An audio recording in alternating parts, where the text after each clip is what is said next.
Gazze için topladığınız 50 bin lira yardımı Allah'ın izniyle inşallah biz ileteceğiz. Çok teşekkür ediyoruz. Rabbim sizden razı olsun. Rabbim sayılarınızı çoğalsın. Allah razı olsun müdürüm. Çok çok sağ olun. Çok teşekkürler.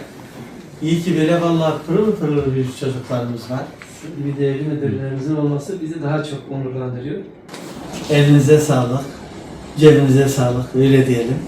Gerçekten de 50 bin lirayı kendi harçlıklarınıza topladığınız için ben AFAD ailesi olarak sizlere teşekkür ediyorum.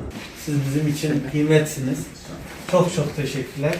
Gazze'ye emanetinizi ileteceğiz. Allah'ın izniyle inşallah. Rabbimin izniyle ileteceğiz. Çok sağ olun. Çiçeği de AFAD başkanımın vekaletini alarak aldım. Teşekkür ediyorum.